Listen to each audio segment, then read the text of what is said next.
dalam perkara dugaan korupsi di Kementerian Sosial dengan terdakwa HS dan AIM, hari ini penuntut umum KPK telah melimpahkan perkara kedua terdakwa tersebut ke Pengadilan Negeri Tindak Pidana Korupsi pada Pengadilan Negeri Jakarta Pusat.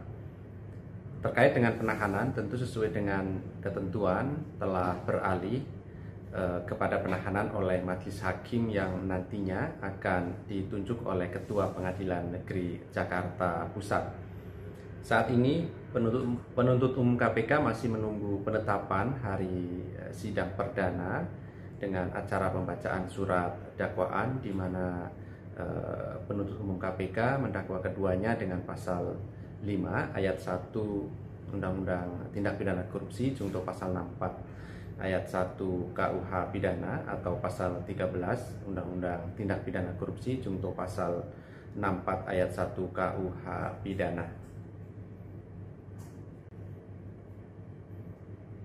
Dalam perkara dugaan korupsi di Kementerian Sosial dengan terdakwa HS dan AIM, hari ini penuntut umum KPK telah melimpahkan perkara kedua terdakwa tersebut ke Pengadilan Negeri Tindak Pidana Korupsi pada Pengadilan Negeri Jakarta Pusat. Terkait dengan penahanan, tentu sesuai dengan ketentuan telah beralih kepada penahanan oleh majelis hakim yang nantinya akan ditunjuk oleh Ketua Pengadilan Negeri Jakarta Pusat.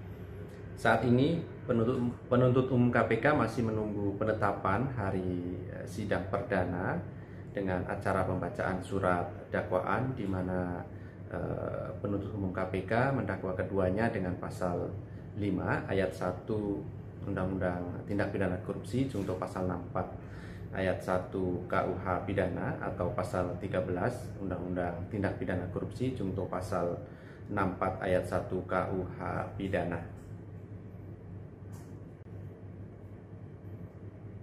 Dalam perkara dugaan korupsi di Kementerian Sosial dengan terdakwa HS dan AIM, hari ini penuntut umum KPK telah melimpahkan perkara kedua terdakwa tersebut ke Pengadilan Negeri Tindak Pidana Korupsi pada Pengadilan Negeri Jakarta Pusat. Terkait dengan penahanan, tentu sesuai dengan ketentuan telah beralih kepada penahanan oleh majelis hakim yang nantinya akan ditunjuk oleh Ketua Pengadilan Negeri Jakarta Pusat. Saat ini penuntut umum KPK masih menunggu penetapan hari sidang perdana. Terima kasih sudah nonton. Jangan lupa like, subscribe, dan share ya.